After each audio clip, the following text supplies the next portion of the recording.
কিরে কি তোর? দোস্ত আমার বুকে ব্যথা। কস কি? পিছে বা এই, কি আজব, আমি পিছে কেন? তোর হসপিটাল নিতে হবো না? এটা ভালোবাসার ব্যথা দোস্ত। কই যাস? ভয় পাওয়ার কিছু নেই, আমি চোর ডাকাত ছিনতাইকারী কিছুই না। বিশ্বাস করেন, তাকে দেখার পরে তোমার বুকে ব্যথা শুরু হয়ে গেছে। এখন পর্যন্ত আমার জীবনে মানে আমার লাইফে আমি যত মেয়ে দেখছি আমার কোনোদিন ব্যথা হয় নাই।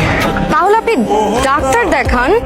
আরে বাবা, এই ব্যথার মেডিসিন তো ডাক্তারের কাছে নাই, আপনার কাছে আছে।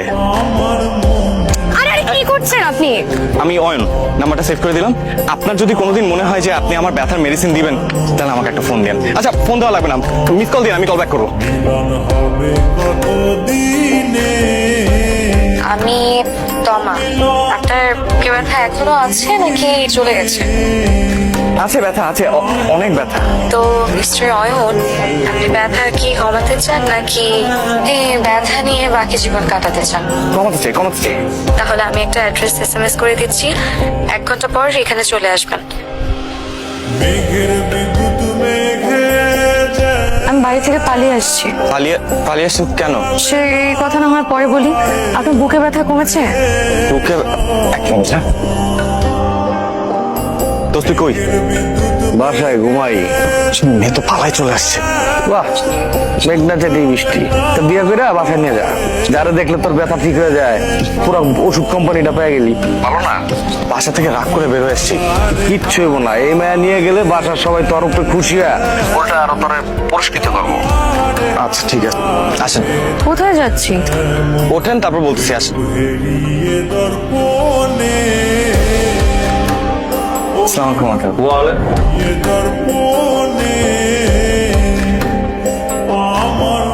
তুমি এখানে? আঙ্কেল, আমি অয়ন। তোমার নাম তো আমার শুনতে হবে না, তোমার আমি ভালো করে চিনি। আঙ্কেল, আপনার মেয়ে।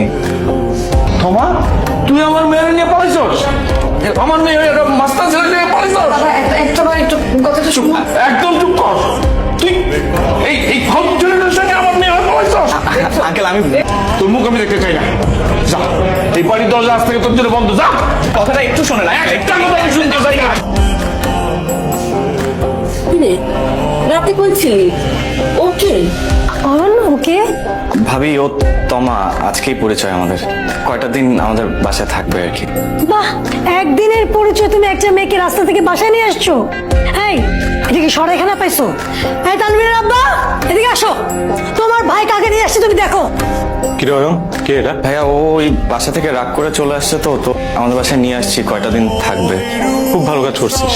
তোর আগে এটা ভাবা উচিত ছিল এই বাসায় তোর নিজের থাকার জায়গা আছে কিনা। এই চলো।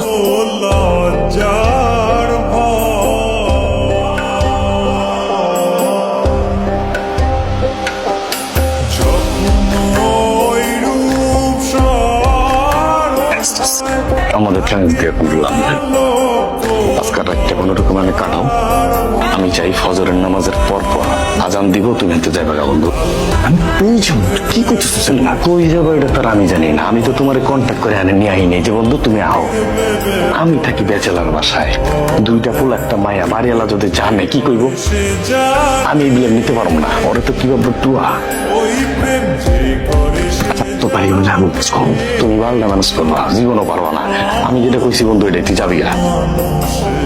তুই যাবো, তুই আমার কথা শুনছস? আমি তোরে কইছিলাম ফেরত দিয়ে, তা তো দেশ নাই। আরে আমি তো ফেরত দিতে গেছিলাম, তোর তো সবকিছু বুঝায় বলছি, ওরা ফেরত নেয় না। এ মাল নিবো না। এই যে একটু শুনবেন। ওই যে আপনাকে ডাকে। আমি মনে হয় আপনাকে খুব বিপদে ফেলে দিয়েছে, তাই না? কি বলছেন? কিসের বিপদ? এটা কোনো বিপদই না। আর এটা আমার ফ্রেন্ডের বাসা, আমার বেস্ট ফ্রেন্ড। এটা কোনো ব্যাপারই না। নাকি তো আমার তো মনে হলো আপনার ফ্রেন্ড বোধহয় রাগ করেছে আপনার উপর, আমাকে বাসায় নিয়ে এসেছে। আরে না না না না, আপনি ভুল বুঝতেছেন। ও তো অনেক খুশি, আপনি বিশ্বাসই করতে পারেন না ও কতটা খুশি। আমি ভালোই। আমি ও যেটা বলছে ঠিকই, আমি অনেক খুশি।